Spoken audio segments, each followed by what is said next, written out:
Okay, we're back. I just now have to figure out why I can hear myself. Does that help? Does that help? Oh, but now I don't think I can hear anything. Speak. Say any. Can you not hear me? It's because you're an istic. My sister. Okay, that didn't work. Hello, my mare. Beautiful bear. He's so handsome. So beautiful.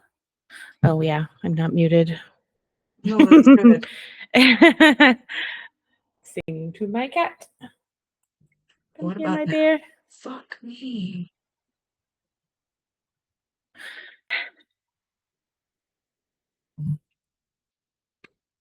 His poop. It is. I might have to legitimately turn down my volume all the way while I'm speaking and then turn it back up when I'm not. Just to not, it doesn't record you twice or anything. Like, do you want to test that out? That is a very valid point. I mean, I don't even know what can Just happen at double this point. record my voice. Come here, my son. That is a very valid point. I mean, I don't even know what can Just happen double at this record point. my voice. That was weird. I need to know if this is double recording my voice or just the one version. Hello, beautiful. Should I stop talking? I need to know if this is double recording my voice or just the one version. Okay, so That we're sounded good. good. Yeah. It's just this sucks. And I don't understand why it's happening. Yeah.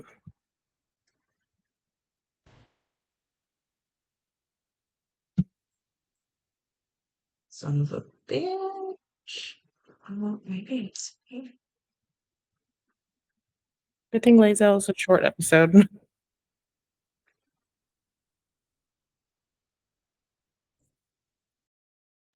What about now? No.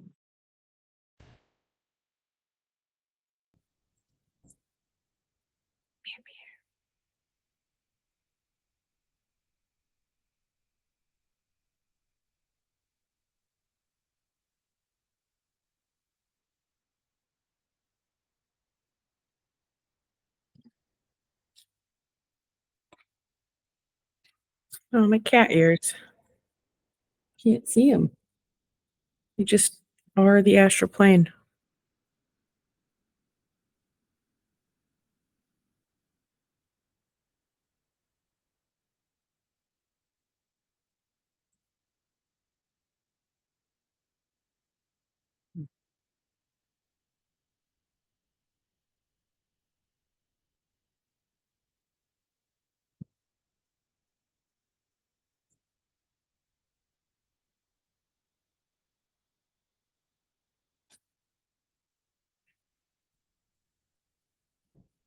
I don't know if I should be quiet or if I should talk because I don't know if You're fine. it will mess things up. Okay. Do you want to try tomorrow? I don't really want to do that because I don't want to take away editing time. But No, I fully agree. I don't want that. Well, that doesn't matter because no matter what we're streaming it or not, I'm still going to be able to hear myself.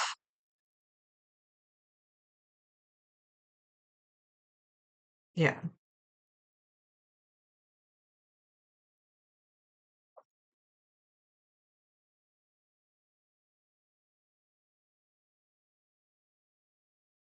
Eh.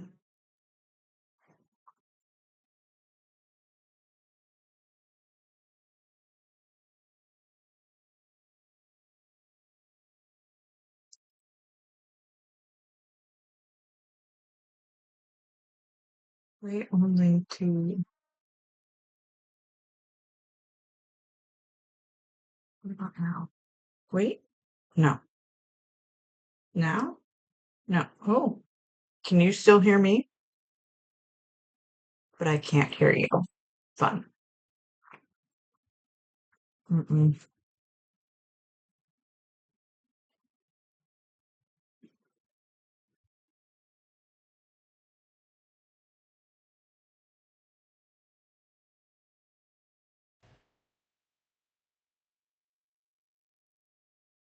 Yeah. What about now? What about now? Wait, that doesn't even make fucking sense. Okay. You know what? Let's just do a show. I'll be severely annoyed.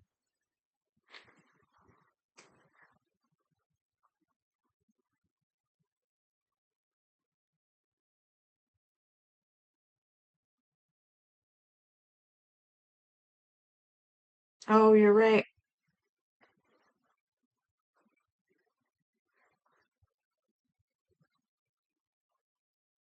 No, now String can't hear you.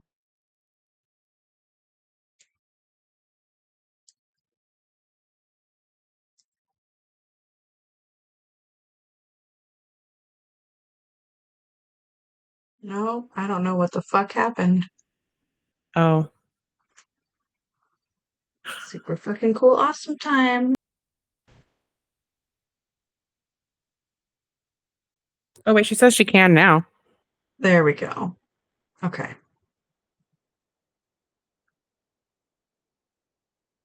Yeah. I'm just gonna have to deal with hearing my own voice or turning it down each time. I usually hear my own voice, at least a little bit, but not like the entire time. That would probably be awful. Yeah, I hate this. I'm sorry. But nothing we can do.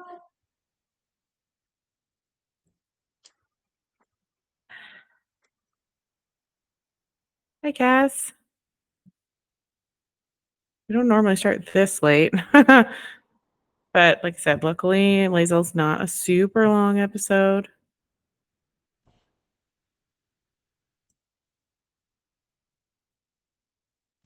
What is that? Trying one last thing. Oh, Oh, yes? Can you hear I me? can, yeah.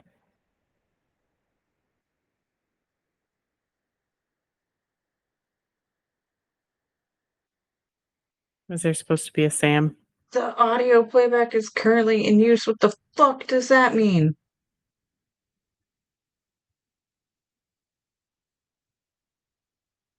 I think I got it figured out, but now the audio clips don't want to play, and I'm about to throw a fucking fit. That's what that means. The audio playback is currently in use. What does that mean? Because now I can't hear me, but Yeah. everybody can, and things are going great, except for now this doesn't want to work. Open with, sure, legacy. Will you work? Those are words. Those are words.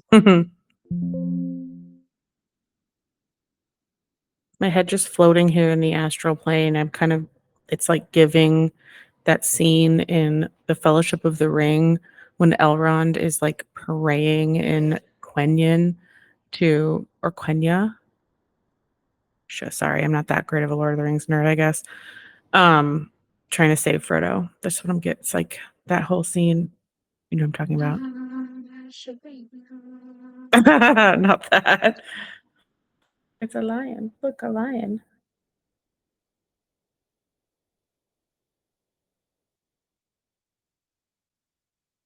Oh, mere. Nope. Super cool. Awesome. I don't understand how it could be good for so long. And then the demons have come for us. And I just I sit know, here we haven't feeling had like a problems complete useless forever. sack of shit because I have Oh no no, don't control feel over this. bad. No, something obviously changed.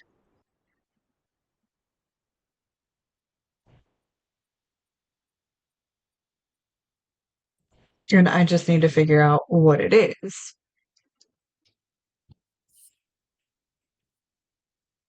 The audio playback device is currently in use. Okay, so it Task doesn't like one of manager. the settings Kill that I that meant. bitch. Who hurt you, laptop? Maybe I heard it. Oh, So here's your fucking spoiler I can alert. hear you. Yeah, I can hear that. you heard me and Sam? Yeah. Yeah. Okay. Jesus. Almost 30 minutes late. Better late than never. Fashionably late? Question mark. Hmm, Lae'zel says a Gif Yankee is never late. She arrives precisely when she means to. that's right. Okay, now I need to get back into podcasting brain and not fucking troubleshooting. Eileen, she's like, I can't watch this shit no more. I ate all my wings. Now what am I gonna Mm, do? Be entertained? I need wings for that. okay. Oh, Still, if wait, you had one wings, that sounds last good. test. Let's make sure that this is still recording. Okay, I'm good. V speak. Yes. Bark, bark, woof, woof. Thank you. So here's Welcome. your fucking spoiler alert. And okay, Listen, yeah. all tracks are recording on Audacity. Yeah. Stream can hear everything that is necessary. I can finally breathe, and I still don't know why the damn things changed, but 'tis what it is, and so it shall be. All right, Oak I'm Father just getting provides. everything else back up and running. Oh yeah, and I'm out of wine. I have no wine in my house. Oh, I'll drink wine So for that's you. thanks. John. Okay, all right. Assume the No, position. something. I know something's off.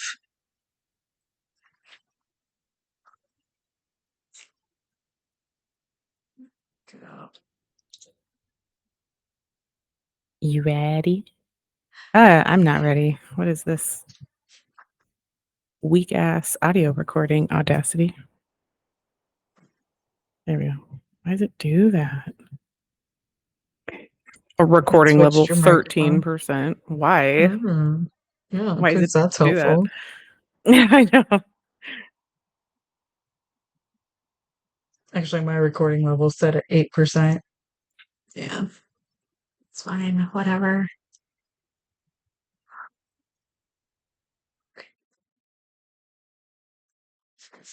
Mm.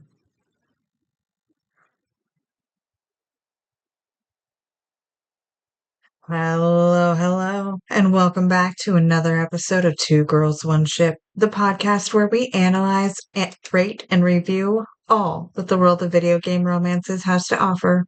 I'm Genesis, the girl who has been the source of bruises and of joy. And I'm Bravada, the girl who, yeah, can't relate to that. I'm just joy. No bruises. Except for when you stumble over a curb and bruise yourself. Yes, bruises from clumsiness, indeed. So, if you are new here, welcome to the beautiful chaos. But you should know that our podcast centers on character and romance analysis and doesn't shy away from exploring the fun of fucking.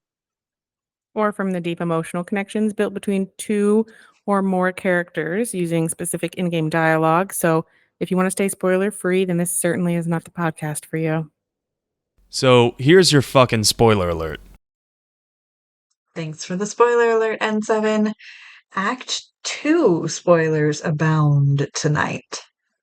And just like with all of our previous episodes, we'll assume that you have some background knowledge of the game and character in question, but we will be providing context for those of you who may be unfamiliar. Today, we are still in Faerun, but we are newly arrived in this realm. We were born one among many, one egg in a pool of dozens. As we grew in strength and size, our number became smaller, more dying every day. You yourself killed a few kin, culling the weak whilst building your power. The whole of your existence within this buzzing hive of warriors. Sorry, I forgot to put on Do Not Disturb, and my sister just texted me a bunch. Uh, the whole of your existence within this buzzing hive of warriors is honed and focused to one purpose: kill all illithids. Your greatest dream is a dream shared amongst all your kind, to bring your Lich Queen Vlaakith, the head of a mind flayer, and ascend. It may be ages since the days your people were enslaved to the Illithid Empire, but the single-minded collectivism of the Githyanki is not too different from the hive mind of the mind flayers. That and their penchant for colonialism. Of course, a terrible fate to befall a child of Gith is to become infected with an Illithid tadpole, and that is just what happened to you. Now, your blood thrums with the will to survive, and the call to cleanse your mind of this horrific taint beating incessantly. You are Lae'zel from Baldur's Gate 3. A fine evening, don't you think? The moonlight shines warmly on us. The breeze caresses our faces. Hideous. All of it. Would that I were doing battle up there, among the tears. Look above. Watch the moon cross the sky. The tears follow behind it. Rocky bodies tumbling through the sea of night. One of them is my crash. Kalir. Your curiosity is to be commended. Githyanki are hatched in creches all throughout realm space. Kalir is one of many. It's there I first saw a Kithrak mount a red dragon, where I slit my cousins' throats at the Vash's command. But enough of this. You are wasting your resting time. Come dawn, we resume our search for a creche. So, like Lae'zel said, she was born in Creche Kalir, also known as Stardock. She is a Githyanki, sharing a common ancestor with their cousin race of the Gith-Lae'zel.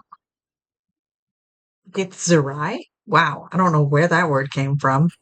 I was like, wait, is that how you say it? Where are those letters? In my brain, apparently. Gith-Zerai. Okay. Sharing a common ancestor with their cousin race of Gith-Zerai, whose name is forgotten, but the race that were enslaved to the Illithid Empire. The split happened soon after the successful rebellion against the Illithids, led by Mother Gith herself. This led to the warlike culture of the Githyanki and the intellectual superiority of the Gith-Zerai. The Githyanki live mainly in outposts spread amongst the realms called creches, and the blessed few who prove themselves get to live ageless and timeless in the astral plane. Lae'zel, like her other kin, received the customary Githyanki martial education, learning how to battle, raid, and plunder, all in the name of Vlaakith. This education was brutal, which if you've already played this game and visited the creche in the monastery, you have a clue on how even the young Gith children are absolutely nasty and brutal. This also gave Lae'zel an unhealthy dose of a racial superiority complex. It's not enough to hate Illithid, but Githyanki also have a sharp disdain for other races, citing them as inferior. The Lae'zel you meet aboard the Nautiloid holds on to these beliefs, having set out in search of a mind flayer to behead and present to her immortal queen as proof of her worth.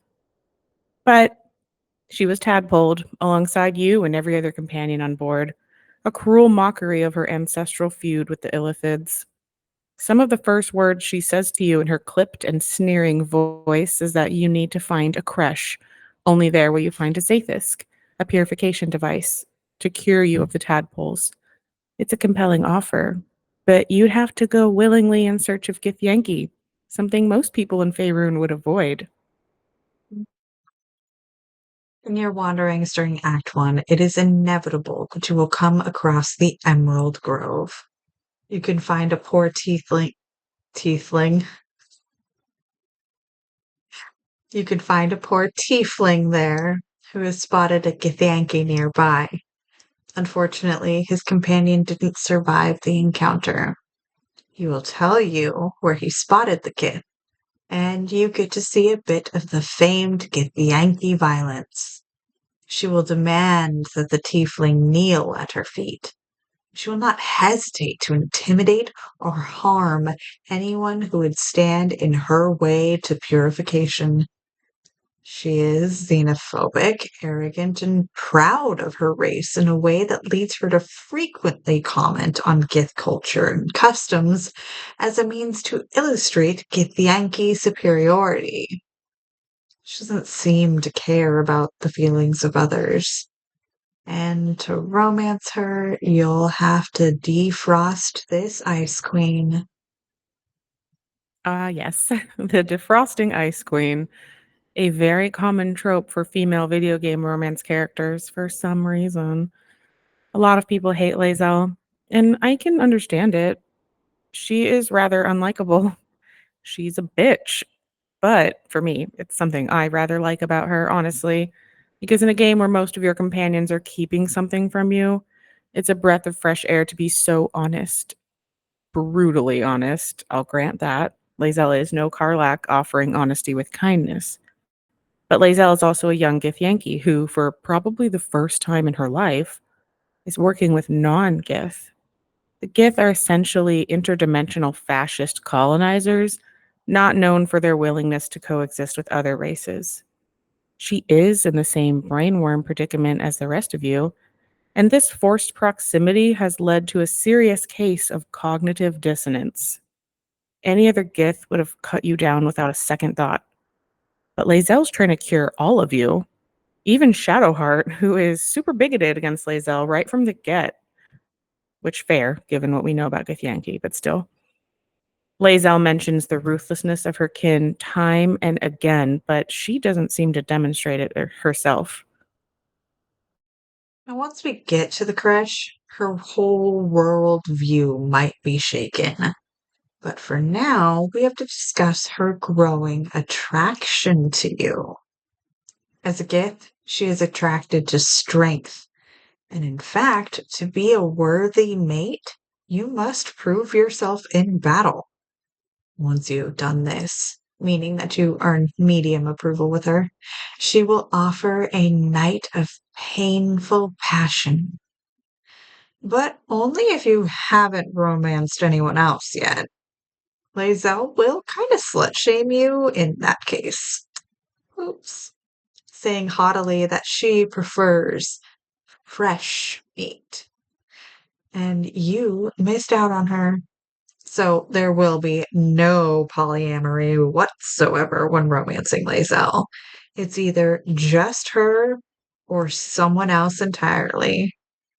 It's actually pretty funny. If you don't romance her, she will seek out a one-night stand with either Will, Gale, or Astarion.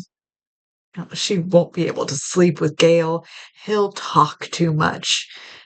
And then she will express great disappointment with Will's performance. But she only has good things to say about her night with Astarion. So if you happen to be fresh meat, though, here's what she says. I have a confession. I was too hasty to judge you.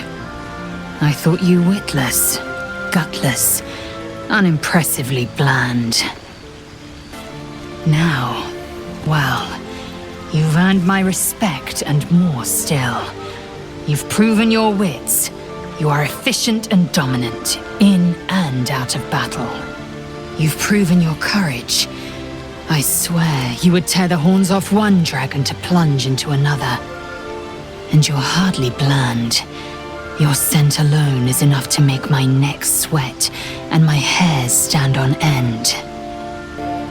Good. I want to taste you.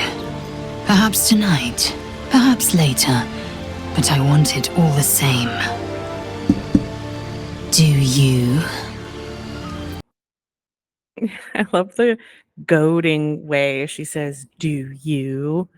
I also just want to point out that Lae'zel, like, well, if you're just listening to this on the surface, it sounds almost gross in a way because of like how physical and like, you know, liquid stuff she's talking about. But like to me, it just highlights the fact that Lae'zel is not connected to her emotions in any way. If she is only in it for your body right now because she doesn't know anything else. It's one of the reasons that I almost romanced her out the get-go, because I was like, damn, somebody just wants me because they find me fucking hot right now. Let's go. Yeah, honestly, and that's a thing for a lot of people. So in case that wasn't clear enough, Lae'zel wants your body. She has no concept of sex with romance or feelings involved at all at this time. She's just merely blowing off steam or satisfying a sudden urge. That's the Githyanki way. So this conversation can happen at any point randomly in Act 1 if you've earned the requisite approval, which is almost no effort at all, medium approval. But the night in question won't happen until after you've dealt with the goblins or killed the tieflings in the goblin camp. Before we do that, though, let's talk about another big Act 1 quest. Going to the creche. Finally, we're listening to Lae'zel because that's all she said this entire time. As far as she's concerned, this is the only path forward, the only true cure. Auntie Ethel is going to pluck out your eye. Halson is going to say, Oak Father willing, you find someone else. Nettie is going to try and poison you or make you promise to poison yourself. Omelum, at best, gives you a ring, but ultimately no one can cure you of your tadpoles. Except, apparently, a Zaithisk. Lae'zel has been rude, aggressive, and arrogant, but she's also very pragmatic about all this. Keep in mind that while we met every companion on what was arguably one of the worst days of their entire lives, or kind of a good day if you're a Starian or Karlach, this is Lae'zel's living nightmare. Like, culturally, her whole culture is about killing Illithids and how bad they are. Her constant berating about the Zathik is the only show of fear she'll allow herself. But Lae'zel is terrified. And the only solution is her mind is to find the other Githyanki. When you do, and you choose a certain dialogue tree that has Kithrak Voss ordering his Gith to kill you, she will be shocked. She doesn't believe any true Gith of his rank would ever consider just killing good kin rather than purifying them with the Zaithisk. Up until now, she will have dismissed any critiques or oddities about her culture as a rogue error. But the cognitive dissonance, the holding of two contradictory beliefs at the same time, grows and grows. I like to think that Voss was only trying to kill you because he knew the Zathics would kill you worse. So he's trying to spare you that because he's already in his little revolution at that point. But who knows? Anyway, once you make it to the creche, and when she isn't commenting on how lax and subpar it is compared to Creche Kalir, you also see her vulnerability. There's a portrait hanging on the wall in the hallway of Vlaakith, their eternal queen, and she is basically vibrating with cultish fervor. Lae'zel is so excited. It's the only true emotion we've seen from her beyond anger and or disgust up until this point. The Zaithisk and the creepy doctor obsessed with studying tadpoles is just beyond this portrait of Vlaakith. This is where you can start to encourage Lae'zel down one path or another. Her narrative journey is defined by whether she remains faithful to Vlaakith or if she learns the truth about the Prince of the Comet. Once again, it's a choice between a path of restriction or a path of freedom. Despite growing evidence to the contrary, it is not Lae'zel's first instinct to assume her culture is flawed. It will take her quite a while to come to the idea that maybe, just maybe, it was all a lie. Now, a major piece of evidence that Vlaakith is trying... A major piece of evidence that Vlaakith is lying is the simple fact that the Zaithisk isn't a cure. It's just a device designed to kill the poor infected soul slapped down in there. The Githyanki don't have a cure, just a solution. But Lae'zel is still a believer. So instead of seeing this as a betrayal, she instantly assumes that a traitor to Vlaakith must have tampered with the Zaithisk.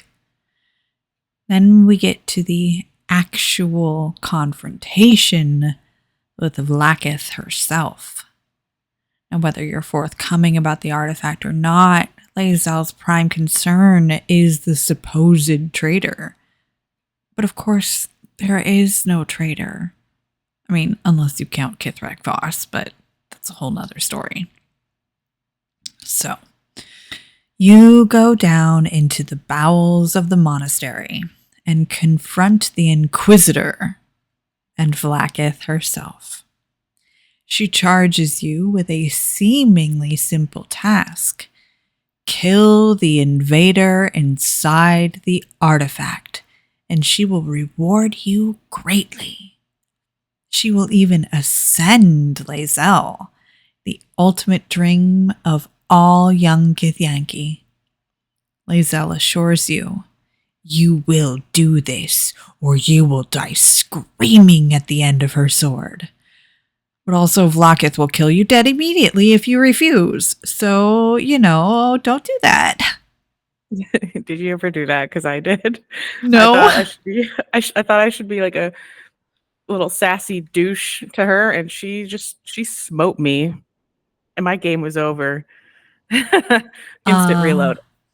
I did not get smoted. I tend to have a reverence for gods in video games. If I'm told that a god is telling me to do something, I tend to do it. But she's not a god. She's I just didn't know that on my first playthrough. That's fair. Okay. So back to Vlaakith not smiting us because we go into the astral prism. So we go into the artifact because this is Lae'zel's personal quest, and it's just little old dream guardian, aka the Emperor, which we don't know yet. But whether you try to kill him or not, they can't. Well, whether you try to kill your dream guardian or not, they can't be killed. So you might as well not try, because then they're more of a douche to you later in the game. And you come out of the prism with the knowledge that Vlaakith has lied. And then the Inquisitor tries to kill you because you were never going to get out of there alive. And Lae'zel, sweet Lae'zel, the Highland cow of Githyanki, at least at first, assumes that this must have been some final test of faith from the Lich Queen. Just like Shadowheart, Lae'zel must overcome a huge amount of conditioning to see the truth, if that is the path you choose to encourage her on.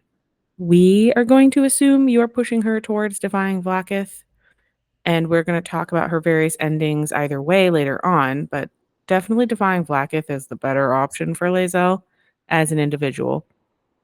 In the end, both Shadowheart and Lae'zel highlight the major downsides towards this kind of cultural brainwashing. Rather than a cohesive, stable unit, they breed individuals who struggle to think for themselves and who doubt their innate intuition. I want to be clear, I'm not talking about like country cultures. I'm talking about like organizational cultures, group culture, group think, that sort of thing. I mean, in this case, Githyanki race that's the culture I'm talking about. Yeah, no, that makes sense. So with this quest done, the next time that you long rest will be when Kithrak Voss makes his next appearance and affirms that yes, he is secretly running a revolution against the false queen. He's the one who tells us, yes, Orpheus lives, and he is the true son of Mother Gith. He requests that you meet up with him at Sharess's Caress in Baldur's Gate. So we won't get to finish this questline for quite some time. We still have all of Act 2 to get through. Now, Lae'zel will have a lot to think about and a lot of time to do it, and this is when she must make her choice. Betray Vlaakith or stay loyal to the cause of Orpheus. So, choose whatever you want, but you might change your mind about staying loyal to Vlaakith once you hear her endings later on. Anyways, back to the Goblin Camp. So we've dealt with them one way or another, and the party at the next long rest is going to have its huge mater party. Woo! And it's where the first romance scene happens for most of the romances. And Lae'zel is no different. When you speak with her at the party, she will tell you how hot she thinks you and your victory in battle are. I have seen the Kithraki tear a screaming Neogi's legs from its belly to fashion into blades, yet they could not match your nerve today. It was enough to drive me to madness. I smell their blood on you still. I smell your moisture. A glorious reward for a glorious battle. Go on, have your fun, and do not wipe away a single bead of sweat. It's intoxicating.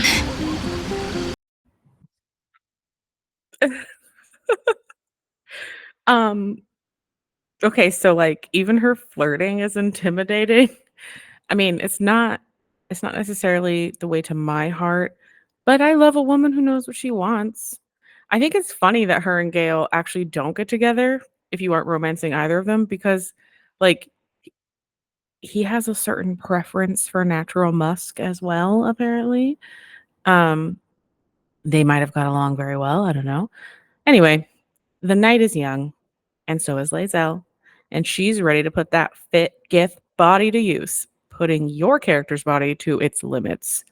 She has outlined that this is just a one-night stand, just casual sex, but it won't need to stay that way. Before we get into the sexy times, though, we need to take a quick mid-break. We need to hear some fun facts, listen to sponsors of the show, and of course, thank our lovely patrons. Yes, so let's do a mid-break dance. So I just looked it up really quick, and there are definitely some dances that start with the letter L. There, of course, is the lambada, but there's also a lap dance, which I feel like Lae'zel would definitely give. I could see her giving an epic lap dance. Yeah, let's go with that one. That, or she'd be like, stop with all these frivolities and just ride me. You know, like she wouldn't care. She's so straightforward. I feel like she doesn't do foreplay. Ooh, either that or she would be the one getting the lap dance. Because Tab made her do it, like sit in that chair and obey. Yeah. Mm-hmm. That's actually another fun fact that I didn't write. Is if you want to dominate her in her sex scene, you have to pass an intimidation check. Oh, I get to that. Oh, okay. Of course, I'm going to talk about an intimidation check during a sex scene. Come on now. Okay, you can do the first ad. You can do the first fact if you want. Lae'zel is voiced by Devora Wild, who also was Nika Yankovic in Cyberpunk Phantom Liberty, and a number of other media performances, one of which is called Stolen Life, a Bulgarian TV show. Devora was born in Bulgaria and speaks Bulgarian, Russian, and English fluently. Yeah, she's like a main character or something, because her IMDb says she's been on 44 episodes of that show. Damn. Yeah, I love her TikTok. I follow her and all of the main main actors from Baldur's Gate 3. Anyway, if you actually play as Lae'zel in this game, like as an origin character, when you start the game, a Githyanki fighter named Lae'zel I think I said that right.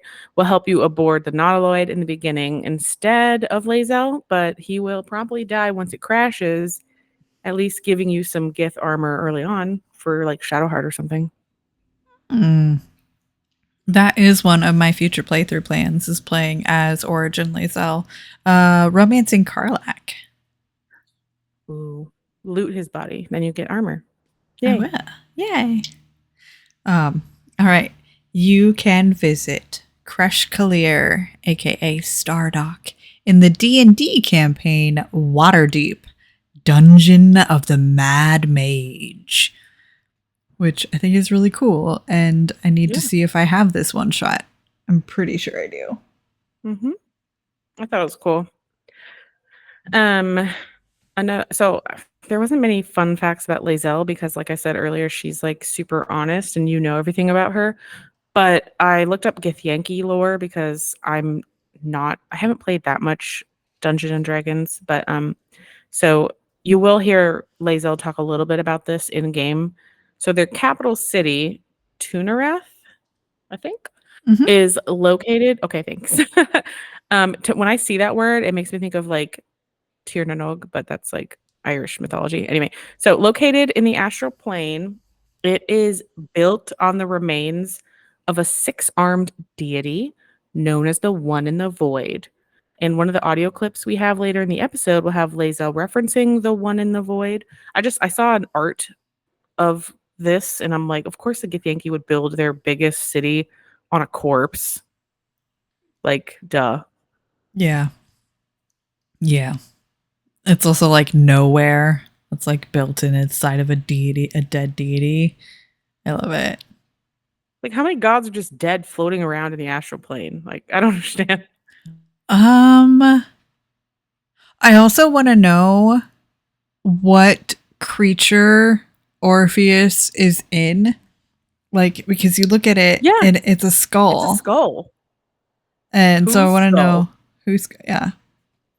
I thought this, because that's exactly what I thought when I saw the artwork of Tunarath, is I was like, okay, there's a giant skull with like chains through the eye sockets, like holding this building up. And I'm like, hey, Orpheus was inside a skull too. Like, whose skull was that? Was it Two in the Void? Ooh. I hope that's not Mother Gith. Like, because you know how like Vlakis is ginormous? Like, maybe Mommy Gith was too. Dude, but like to hold her son imprisoned in her skull would be just the sort of spiteful, vindictive shit Vlakith would do, I think. Yeah. Yeah, that's pretty heinous. So I'm going to headcanon it. Horribly. Ha, headcanon. That's bad. Okay, moving on. Vlakith is actually the 157th Vlakith. But she was the one who brokered the deal between Tiamat and the Githyanki. She is the reason Orpheus is kept in an infernal prison, and that the Gith have the red dragons. It's crazy to think that she's ruled for about 1,000 years due to her being a lich. That's lich, Lich, but also a bitch. So, you know, either one. And a lich is an undead mage in D&D lore. Okay. Spotify. Our listeners are amazing, and I appreciate you all, especially the 181 of you that have left us ratings. It makes me so happy. I love that so much. We're so close to our 200 goal. I think we'll have to do something super special for it, if we hit 200 ratings. I don't know what that is yet, but I'll think of something super awesome. We also have 3 new patrons to shout out. Holy shit. You know, I'm pretty sure that I read off a Golden Caitlin before, but I'm not 100% positive. So I'm just going to go through all of them. So Dis is new. Hi, appreciate you. Evie from HR. Evie, I heard your name all the time on Cyberpunked. Cyberpunk apostrophe D, where I guested on for several episodes on there. And I know that you were a patron over there as well. So thank you for coming and joining over here on the Goyles. And again, a golden Caitlin. Big shout outs. Major hearts. All the love. Thank you. And of course, our special shout outs go to Toasty and Apollo, Becky and Daddy Bat Night, Miss Theos and Muffiny Cake, Winifred, and now Evie from HR and Lavelany. Yay! Thank you guys so much. I swear we need to start doing merch so they can like get stickers, at least something. Also, I want stickers. Okay. Me too. Love, laugh, tequila, baby. Tits, tats, turians, and tangents. Something. All right. Jen, are you ready to make even your tongue sore from a night of passion? My tongue is normally sore by the end of an episode, so...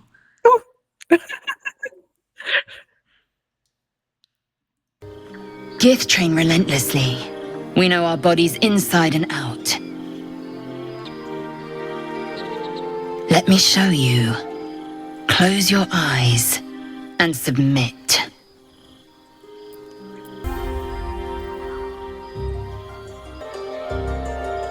I am ready.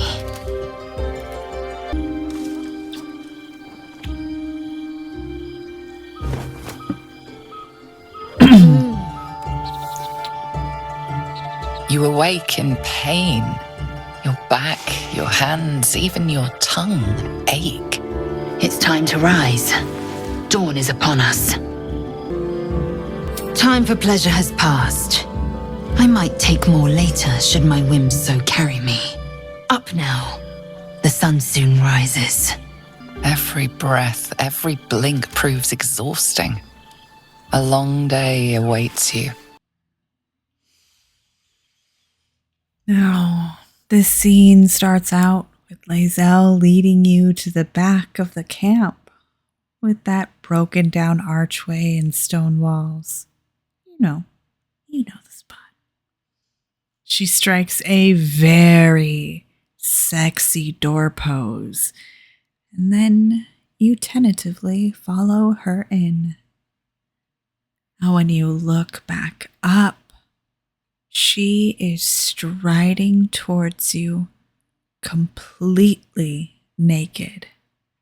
Everything on display proudly. You have so many options when Lae'zel asks you to submit. You can choose to close your eyes and be hers. Or you can pass an intimidation check and say, that isn't how it's going to go. You submit to me. Now, passing that check, she rewards you with a look of confirmation that you did the right thing. Those were the right words. She is ready for you as she lies down on a bedroll in such a cute, unexpected coy pose. And you do a body crawl all the way up to her neck. You begin kissing at her, and her hands immediately travel south towards your goods. And with that beautiful, shocked inhale from Tav, you give in to the sensation, kissing her further. This is not how Lae'zel wants to play. The little brat shoves at your shoulder and rolls you over. But you already said that you were not going to submit. So you follow through with another roll of your own, and she is on the ground again, arm outstretched, grasping for purchase, getting leverage. But you grab her wrist and pull her back towards you. You go where I want you.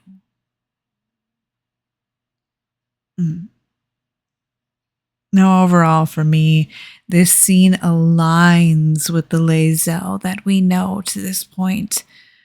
And honestly, I really enjoyed it. I also hope that you like the little gasps I left in there. They make my brain tingle. Did you ever see on TikTok where someone did a mod and they put like different companions in the other companion's scene? So someone put like Astarion as Lae'zel in this scene and watched it play out. Watched it play out like that, or like as Will's dance or something. There's so many. Mm-hmm. Some of them are cute and some of them are not cute, but enjoyable nonetheless. Yeah. This ain't for me. This thing ain't for me right now. But it's fine. So we're in Act 2 now, and nothing really happens Lae'zel wise for the majority of it. Sometime after your first night of painful passion together, Lae'zel may comment on how you have been behaving differently around her, and in her eyes, clearly wish to sleep with her again. She will reiterate that she never promised more than one night, but you can try to convince her to taste again. There will be an implied second sex scene that happens off screen if you do convince her. Something else occurs in Act 2 as well. The lock-in scene. This is the point at which you are in an established relationship with the character, and in the case of Lae'zel, only her. She is monogamous. During a random long rest, given you have completed the crush in Act 1 and have a high enough approval with her, as we most certainly do in this playthrough, she will wake you up in the night for a fight. A parasite grips my mind. My own people hunt me. But I am gnawed by an even greater torment. You. My thoughts are hallowed ground. Yet you've crawled your way in, uninvited. I'm obsessed by the ground under your feet and the wind over your head. I see your face just before I sleep and after I wake. I ask myself, are you worthy? Shakfo Nashtu. There is only one way for you to prove it. Don't be ridiculous. We fight. I test you in battle. Dance with me. Bleed with me. Bruise me so that you might possess me. Do it then. Make me yours. I know with every single fiber of my being that if V could just skip to the romance of Act 3 Lae'zel would be new Bazel for her. Like, it's great. It's amazing. Maybe we can body swap at the end. Like, give me this girl here who wants me to fight for the right to be with her. Look, okay. In nature, in even modern day society, I swear it, that the strongest men, the male dominate of the species, has to fight for the right to possess their mate.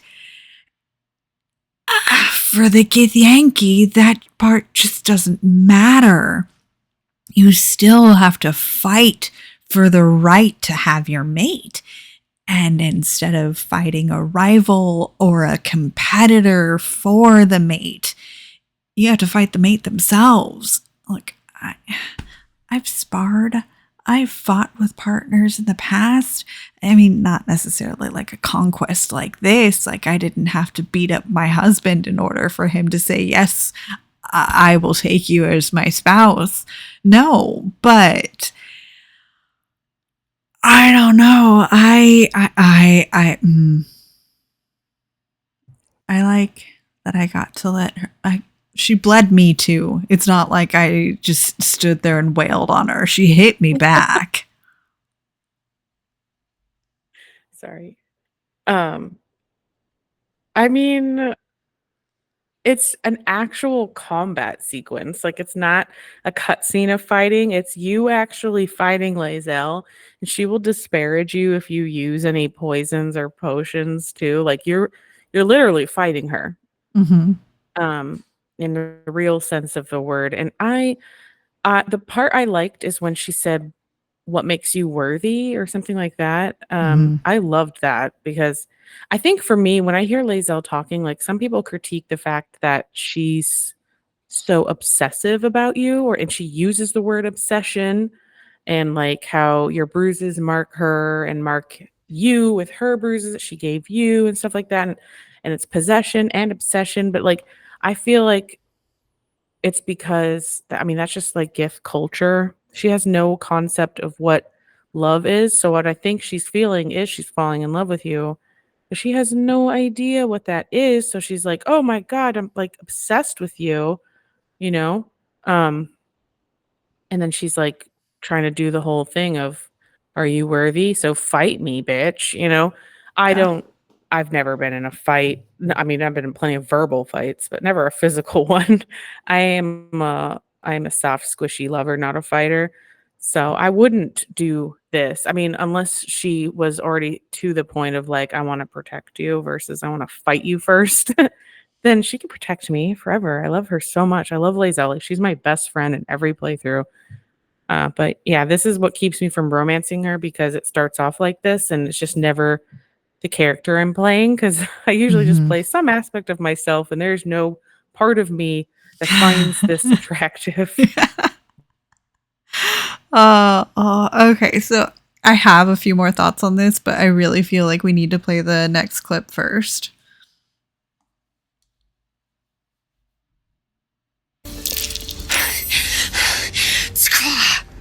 Lae'zel's touch is unusually gentle. Her fingers lightly graze your bruises and wipe away your sweat. No, I can't bear it. I've torn flesh from monsters and men. I've laughed as they suffered.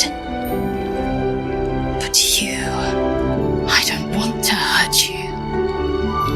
I want to protect you. For you to protect me. I am yours. Say the words. Jacques Farnashdu, source of my bruises. Jacques Donatu, source of my bruises. Oh, okay. I love it. I love it so much. Because the same idea applies here. Someone who can overpower you is also someone who can protect you. Lae'zel is strong in her own right, proven many, many, many, many times over. So for her to be okay with being vulnerable, she has to know that you are worthy of that. And you are worthy of her vulnerability by showing that you can protect her when she can't protect herself. Source of my bruises is not something most would hear as endearing, but for her, it's a way to show it. It's her saying, I don't know how to say I love you. I don't know that word and its true meaning yet.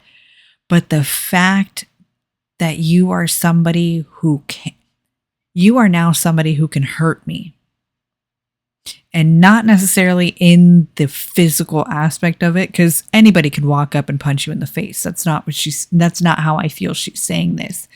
But you have the ability to hurt me emotionally now.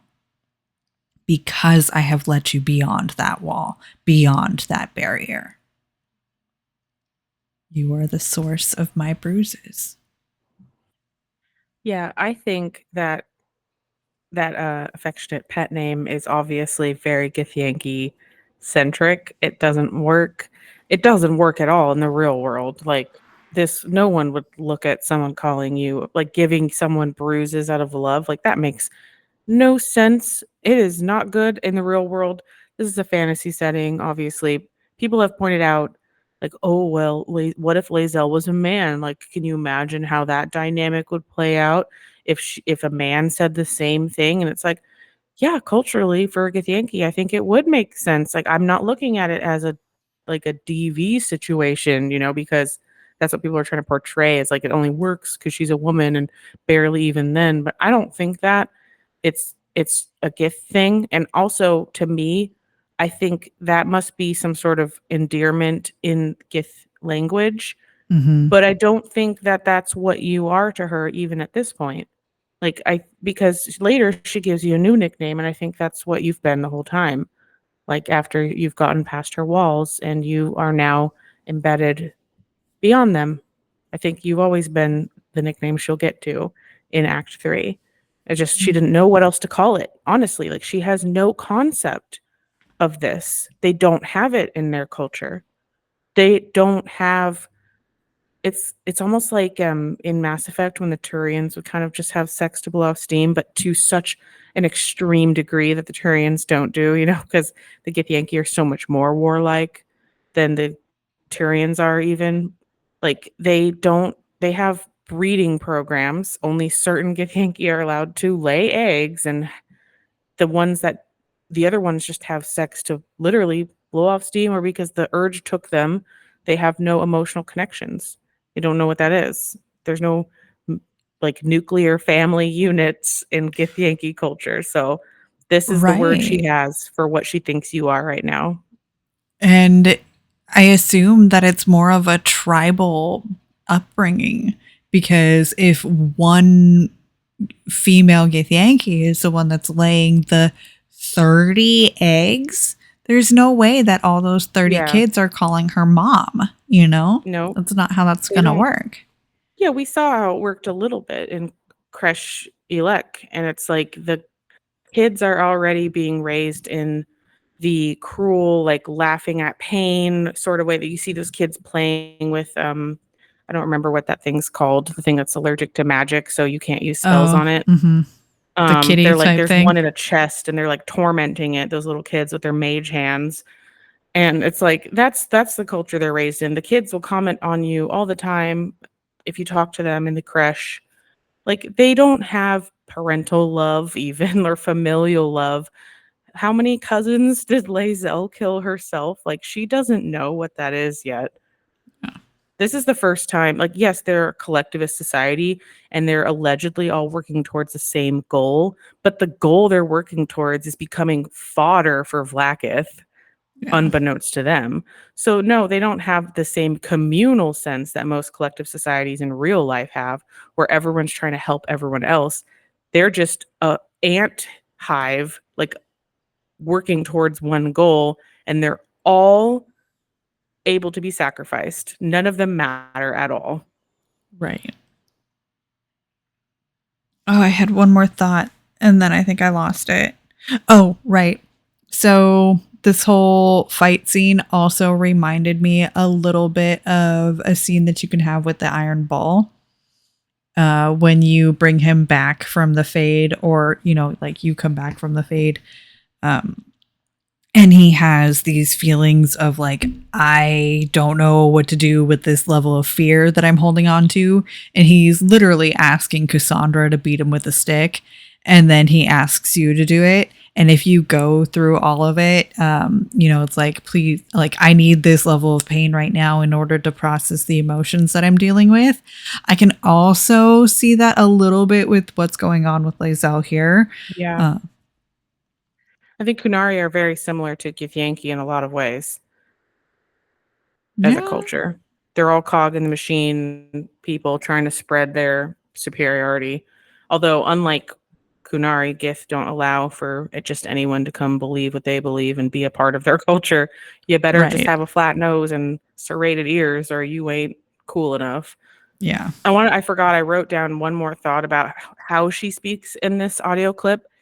To me, it sounded more casual, and like the tone and the words she used were like the way she was talking was to someone that she's close to, not like how she normally speaks, where it kind of seems like a performance almost. She's very imperious and active voiced, like she's giving military orders. But in this clip, it's like, it's to me, it sounds like the first time when you're in her romance, if you're befriending her, there's different points at which this occurs. But in this point, it sounds like the first time Lae'zel is actually speaking for Lae'zel rather than just going off what she knows, the inner guiding voice of her culture. Now it's Lae'zel talking about what she wants. Agreed. All right. So it is now the end of Act 2, where we get the next bit of Githyanki aggression. Some Githyanki monks are attacking you in the middle of a nice long rest outside of Baldur's Gate, and your dream guardian is demanding help. So you go into the astral prism again, and lo and behold, we learn the identity of the nocturnal dream invader. It is the Emperor. Dun dun dun. Oh, and the Prince of the Comet himself, Orpheus, is also here. Oh my god, no way. Turns out his superpowers he inherited from dear Mommy Gith are key in resisting the hive mind of the Netherbrain.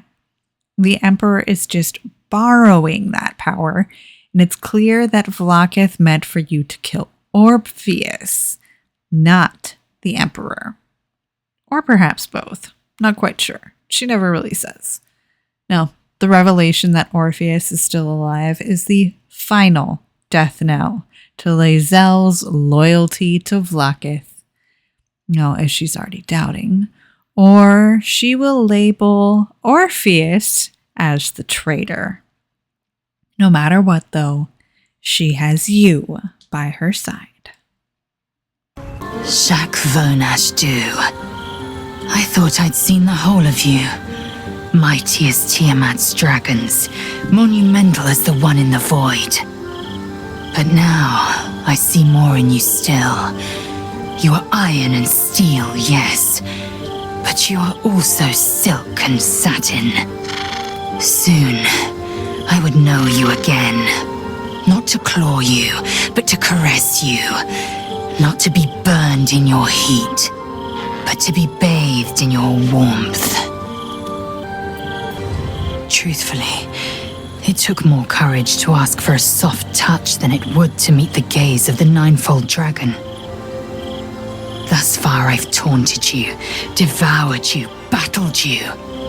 Now, I want more than anything to soothe you. Okay, like this is my jam right here.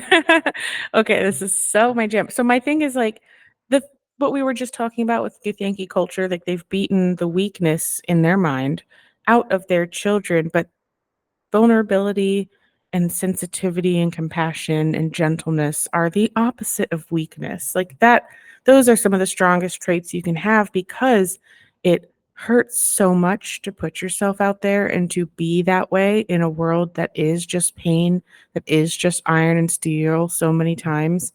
It's hard to be a silk and satin person in an iron and steel world. But it's best if you're both, honestly. You need a little bit of fight sometimes and a little bit of gentleness sometimes. And I love that Lae'zel is embracing that side of her because she has it, as I'm sure most Gith do naturally.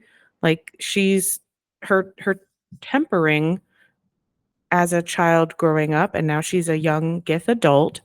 You know, she's still in a place where she can learn to be different and see. She's so open-minded for a Gith that she's able to even open her mind to this point. I just love that about her. I love that this little journey she's on with her lover. It's great. Do you have thoughts? I see thoughts.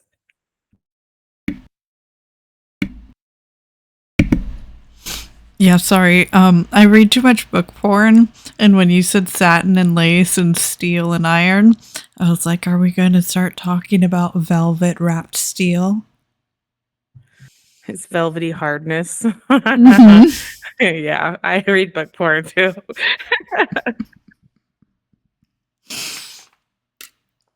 I mean, it's kind of true though, because Lae'zel kind of is velvet wrapped steel. But Yeah. I don't think she wants to hear that. No. Or is it? That's why I said she's the Gith version of like a wide-eyed Highland cow. Like she's not as like talks a big game, but she's kind of all bark, some bite. When you compare to other Gith, her being so young and her refusing to use any kind of illithid powers and just being a normal fighter, like she's the most norm core out of all the companions, and she's probably a mid-level Gith at best when at the very beginning of the game. Obviously, when she's like level 12, she's a kick-ass bitch. But like she's not anything to write home about among the Gith normally. But she, as herself on her own, as our companion, just becomes this best, most awesome girl. So I love her forever. Wait, Act it's still 3? me. Yeah. Yeah. So, Act 3, I shouldn't have had 2 glasses of wine. Anyway, we have arrived in the city of Baldur's Gate, and we have a brothel to go to. When we get there, we'll find Voss pleading with Devil Daddy Raphael for help, with Raphael chuckling theatrically to himself and not helping the Gith, probably in his head thinking up some new poem he's going to quote at you. He's hilarious. I love him so much. But then you show up right at the tail end of their conversation, everyone's favorite obsession, and Raphael is giddy. He's like, oh, here you go, a deal. He'll give you the Orphic hammer, capable of freeing Orpheus from the infernal prison, if you promise to give him the Netherese crown once the Netherbrain is defeated. You can either take the deal to get the hammer, or later break into Raphael's house to steal it. Or you could take the deal and then break into his house and steal and destroy your deal paperwork so you don't have to make good on your end of the bargain. But either way, no matter what you do, you need to get that hammer for Lae'zel's sake. At some point, Vlaakith and her pointy-ass cheekbones will come into your camp and demand that Lae'zel bow before her and accept her decree to kill Orpheus. For a supposed god queen, she's really desperate.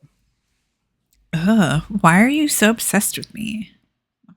Lae'zel can either accept Vlaakith again or spit in her giant ass face, siding with the true son of Gith.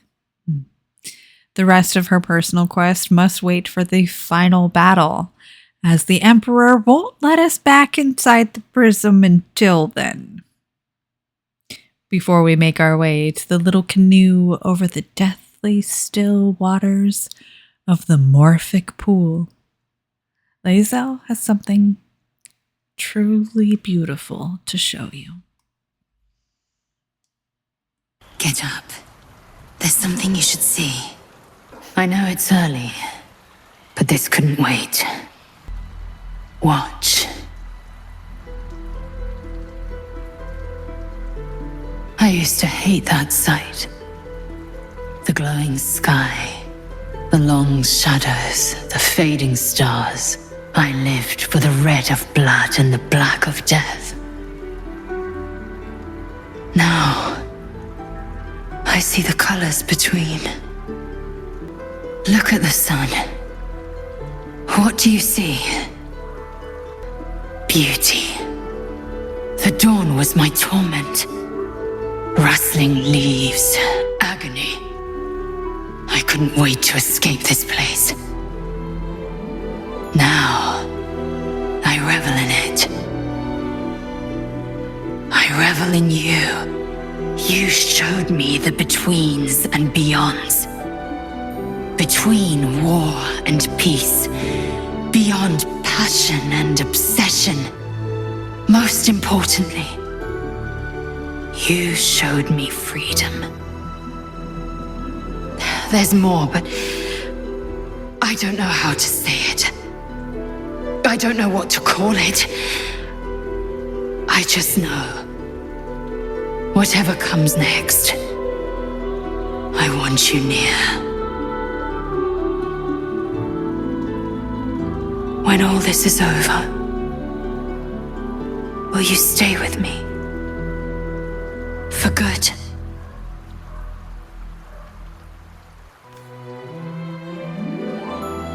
Chaque von Findu, source of my joy.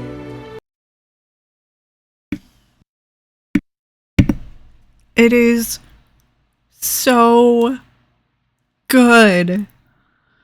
I know that we've talked about this on so many different characters, that there occasionally is a difference between their romance culmination scene and the they are just fucking in this scene. This is their romance culmination. This is where everything comes to a beautiful and touching and just, she finally learns that there are words missing from her vocabulary. And she tells you that. Not only is this scene beautiful just listening to it, with the softer, it almost, the scene starts at sunrise. She takes you onto the roof of whatever part of Baldur's Gate you're staying in. And you look out over the sun, over the lake, Keonthar. It's the Keonthar River. What am I talking about? Over the river. And she explains to you what it looks like through her eyes. Most of the time you're playing as a Tav, and Tav is Baldurian. This is something they've seen before. But seeing it through Lae'zel's eyes brings such a different meaning to it. Now, for me, Lae'zel, she came into this knowing nothing of this Fey run, all the way to seeing all of its beauty. And that beauty now includes you. From your pheromones are straight up making me horny, to you are worthy to protect me. Now, I have learned how to express true vulnerability and emotion because of you. I love it. It's such a good one. I'm happy.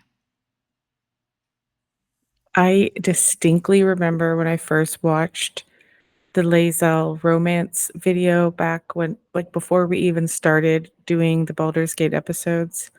I planned to romance her in a playthrough at some point, but I just wanted to see for research purposes. And like, this scene made me actually cry the first time I watched it because it's so good. Like, this game overall is just such a masterclass in character arcs and development.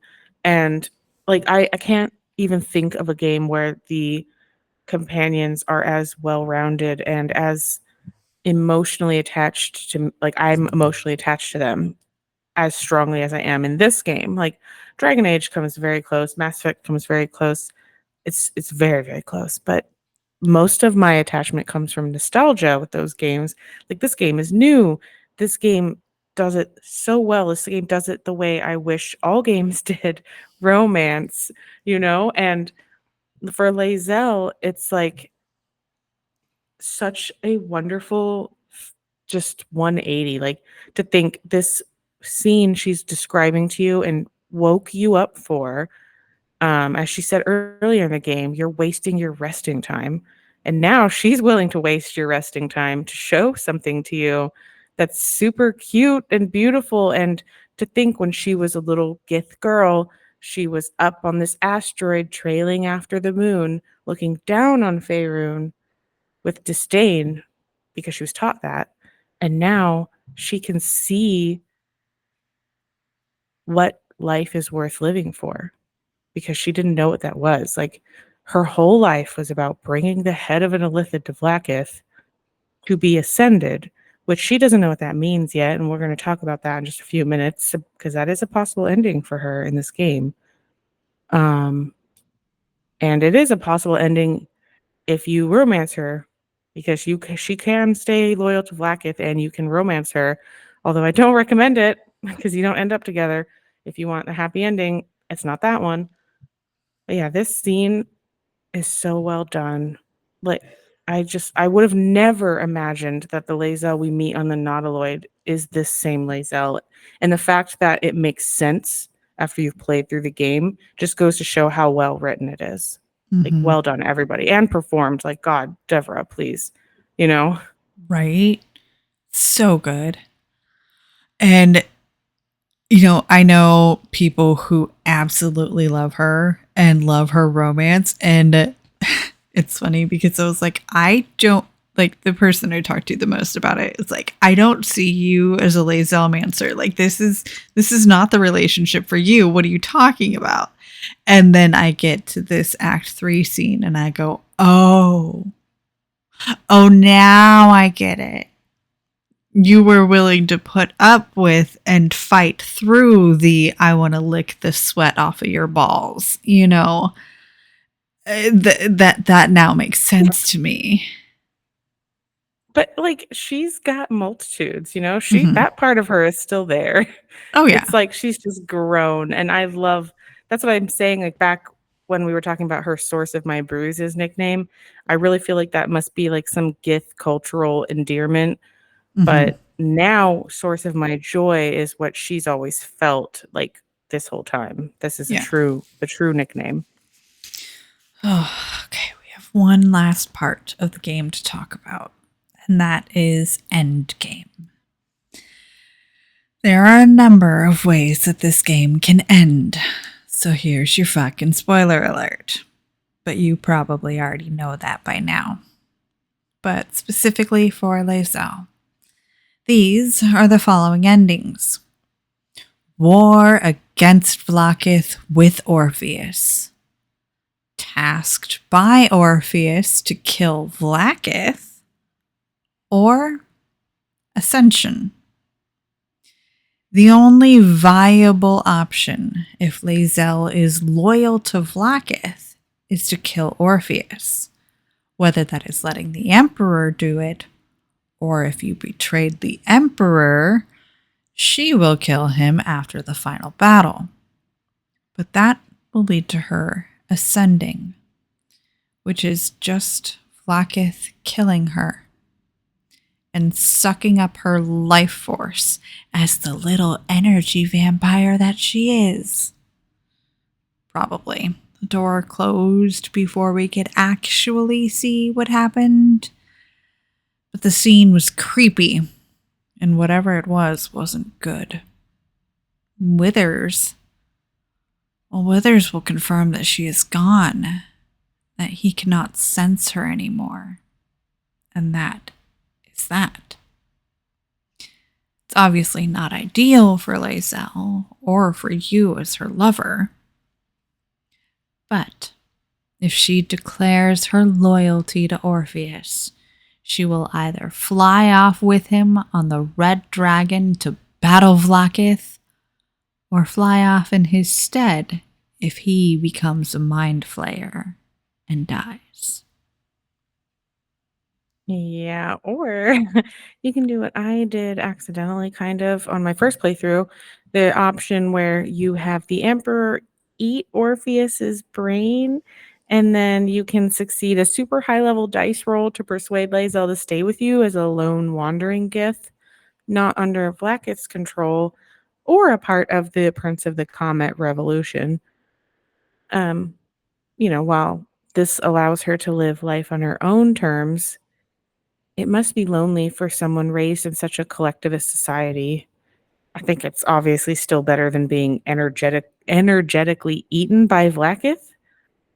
Also, if she turns against Vlaakith and has the Gith egg from Kreshulek in her inventory at the end of the game, the egg will hatch, and she'll name her son Jean? Zon? I don't really know how to say that. I never heard her say it.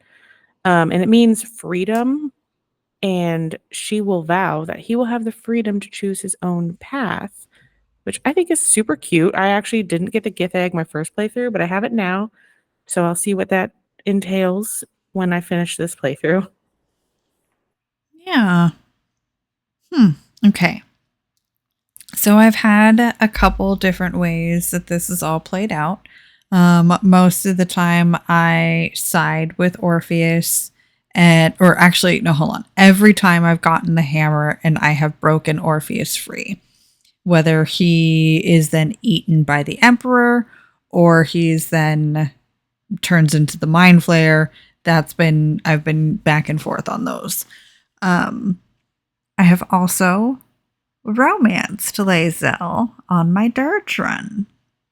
So for my dirge, who was full evil, the first couple of romance interactions with Lae'zel were a perfect fit for him. Like, that was game fucking on. Sitting on the rooftop as dirge didn't fit so much well with him, but I absolutely loved it for her. Like, I loved it. I loved it for me playing, but I was like, Dirge is gonna slaughter you in your sleep now, honey. I'm sorry. It just didn't fit. She romanced him because a lot of the time she doesn't like dirges who indulge in the urge because she sees that as like wasteful. She's got like some sort of honor code with her evil side. As long as you still make all of the small decisions to keep her loyalty rating, approval rating high enough, then you're good.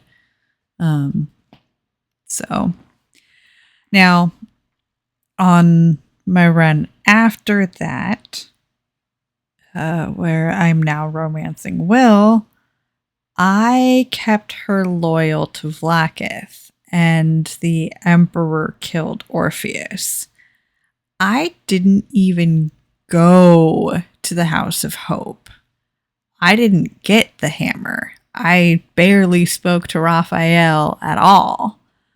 I'm currently in the castle walls now, so I'll be getting her epilogue probably tonight, or if not that, then over the weekend. So it'll be a little bit interesting because I kind of want her. I don't want to ascend her. I don't want her to die. But I do have the Gith egg on me. I didn't know that was a thing, so that's cool. I don't know if it'll hatch if you're loyal. I mean, I don't know because I only researched this, but it said if you have to betray her and have it in her inventory from what I saw. So I don't know if anything will happen with the egg. And also, if you stay loyal to her, I think you ascend no matter what. Like, I can't persuade her to stay. I don't think so, but I don't know. Let me know. Okay. There's so much to this game. I have no idea. Right. So she was happy that the Emperor killed Orpheus, though. So that's good, I guess. It was so horrific the first time I saw that happen. All of my companions were like, ugh. It was so funny.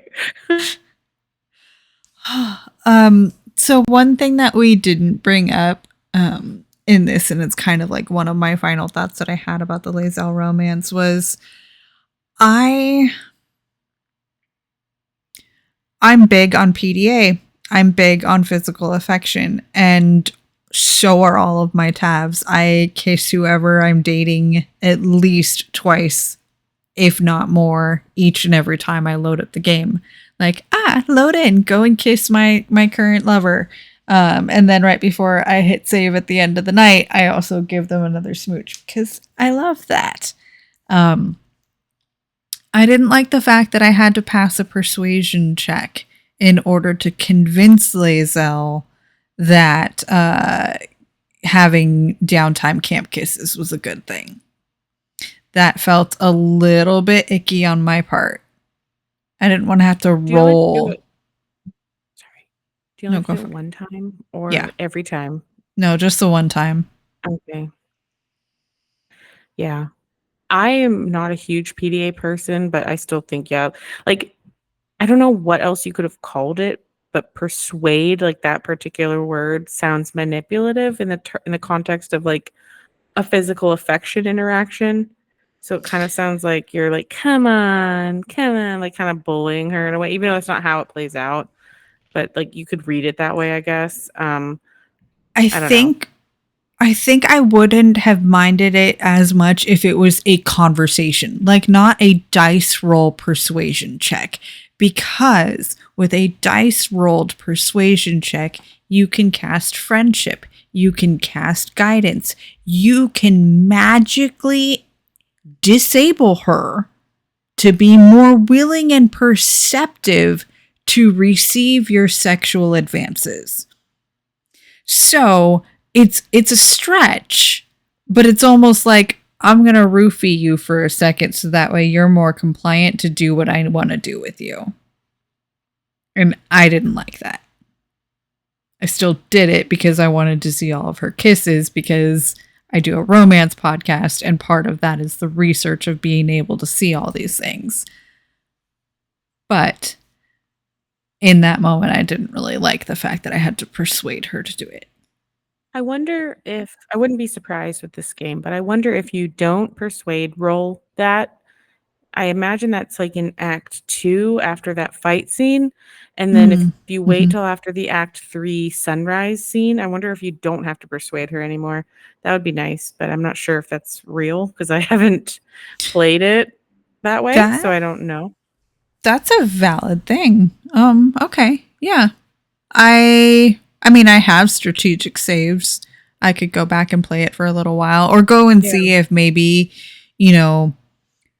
just selecting the I would like to kiss you but not doing a persuasion check for a little while to see if maybe I can just get it naturally over time. Yeah, because that would make sense if she's like, opening up and like coming around to the idea of a more, as we would say, normal view of how relationships go versus the Githyanki view. That I think would fall in line with that versus like you just have to kind of convince her that PDA is part of what you want and she'll go with it. I don't know, but I think I don't know how it works. she says something along the lines of I'm not used to expressing my flesh bond with somebody publicly. Girl, we And- know. We know. Yeah. But yeah. I agree with that. I love the kisses. It makes me extremely happy. I still wish we could hug people whenever we wanted to. I want to give hugs all the time. Let me give huggies. But okay, so my thought about Lae'zel, which kind of also applies to Astarion actually, which is like these characters with so much self-determinism and stubbornness, like it's the part of the trope about the Baronic hero that I love so much of like once you get in there, once you get past their walls, it is so satisfying to be that special someone. Like I freaking love that. That is my drug of choice. I want to be that one. I want to be the special one. Got past your walls. I'm the only one you open up to. I am the only one you've ever loved. Oh yeah, hell yeah. Give me that. I want that. So super satisfying about Lae'zel's romance. I love that so much. I've only ever made her a bestie in my playthroughs so far. Like her romance is so good. And I think it does, she's like a PR campaign for Githyanki too. Mm-hmm. Yeah. I think that you might enjoy like her full romance getting past, the bits and pieces that you don't like. I want to romance her as a gift to see how that is. I want to play as a Githyanki. My sister has, and she loved it. So I want to play as a Githyanki my next playthrough, I think. I'm not sure. There's so many things I want to do. Like I'm gonna keep playing this game till I die. I feel like Yeah. hopefully ages and ages from now. Well, you get to keep playing it until Dreadwolf comes out, and then I'm pretty sure. Because the call of the Dreadwolf will consume me. I'll need to see, is there closure for me, a solo villain, or is there nothing? Yep. If there's nothing, then I'll just know that there's no God. I'm going to continue playing BG3 until I feel like I'm done. And I think I figured out where my done is. So I'm going to beat this will playthrough. Like, I have like 2, maybe 3 hours left to go. I'm literally like, I've gotten through the high tower already. Then I need to finish my Bloodweave. Then I'm going to, I'm in Act 2 of the Bloodweave. I just hit the Underdark. So I'm happy there. Then I want to do an origin as Lae'zel romancing Karlach.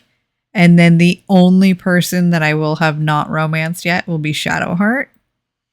And so I'm either going to just be like, I love you, Shadowheart, but you're just not the one for me. Or who knows? Maybe things will have changed by then. We'll see. But then I think I need to do a recanon. Create my original character and have all the decisions that I want recanon for. That makes sense. I don't think I'd ever romance Shadowheart. She's the only one I think I wouldn't, because to me she's just such a best friend. Like, well, I don't know. I really do like Shadowheart though, but I'm not sure. Like, just her romance doesn't call to me. I see why she calls to all of the bros that play, but like, she's just best friend to me. I don't know. Yeah. All right. Any final thoughts on Lae'zel? She is Basil. Even if I won't romance her, I love her. I've loved her since I first saw her. I don't care what anyone says. She is so cute. People who say she's ugly, I need them to shut up. They're wrong. I love her. She's so cute. I love everything about her. I want a little bit of Lae'zel in my life. I could use some of her anger and confrontationalism, in my life. Not too much, just a little bit. Just a little bit. All right. Agreed. She is not my canon romance, but definitely a romance that I fully and thoroughly enjoyed. Also, reclassing her into a monk makes her a fucking badass. Are you kidding me? Holy shit. Monk Lae'zel, also equal badass Lae'zel. So there's your little gamer tip on that one. And she is adorable. Anybody who doesn't think she's cute needs to look at her face a little bit longer. Honestly, her eyes. I love her eyes. Everything about her, but especially her eyes. She's always got the cutest expression. Anyway, even when she looks mad, it's just cute to me. I don't know. Oh, all right. If you like what you are hearing, please be sure to leave a review on iTunes or on Spotify and subscribe wherever you listen to podcasts. You can now find me on the Cyberpunk Lorecast with my co-host Toasty, where we explore the foundations of the past, the state of Night City today, and the news of the future for all things cyberpunk. Make sure you check out Scyther Audio's newest fan-made production, The Avengers, the audio drama, where you can hear me and several of my podcasting friends. You can also reach out to me in our Two Girls One Ship channel on the Robots Radio Discord. Come give us a follow on all the social medias and on patreon.com/2girls1ship. Our theme music was composed by the ever-talented Pipeman Studios, and our artwork was designed by the esteemed Let's Not. Links to those are in the description. I'm on the Robots Radio Discord as well. And in our own Two Girls, One Ship Discord server where we nerd out on all our favorite CGI significant others sometimes. I feel like I haven't been very active in there lately. I'm sorry. But anyway, be sure to check out our live streams on Twitch on Fridays at 10:30 p.m. Eastern Time, 7:30 p.m. Pacific Time. Our podcast episodes release on Mondays because you need at least one good thing on a Monday. So thanks for listening. And remember, Beauty is in the eye of the controller. woo. I love how I Alright. said that was a short episode and then we still recorded for like an hour and a half. Yeah. That's because it's not that we tangented, we just rambled on a little bit more yeah. We had a lot of thoughts, okay? I had like so many thoughts. I have 2 glasses of wine and a microphone in front of me. What do you want? More thoughts. Content? I've got it. That's that Bo Burnham song. Look here, I made you some content. Yes. Daddy made you some content. Open wide. Okay, I really have to go to sleep now. Okay. The wine's hitting. It's my sleepy time. Eileen wants to know who's next. Is next Minthara. Oh, Next week. I put a question on. You did. She really loves her too, and no one else wanted her. So I was like, you might as well. And then I thought it would equal out because I thought Sam was supposed to come on last week too. So I was like, then you can have your solo time to shine also, but then he like didn't. So now it's just like twice, I guess. I mean, like, if you want, if not, it's fine. She'll probably be too sleepy anyway. So like, I'll ask her. Either way, I'm good. Okay. That's all good. Yeah, I love Minthara. I can't wait. I've never got her to survive past Act 2, so I don't know. I tried so hard to get her this playthrough, and then I didn't knock her out in the right way, and then now of course they've patched it so you can knock her out any kind of way and it'll work. So next playthrough I'll get Minthara, hopefully. It's just hard because it's like a 30-hour at least between when you do the thing and when you find out if it worked or not. Mm-hmm. So, because like you have to knock her out obviously in Act 1, and then you don't know if it worked until you get to Moonrise Towers, which is some point in Act 2, depending on what you're doing. So, just sucks. Yeah. Okay, my dear. Let's end the stream here. Love you all. Good night. So long, farewell, and Auf Wiedersehen, good night.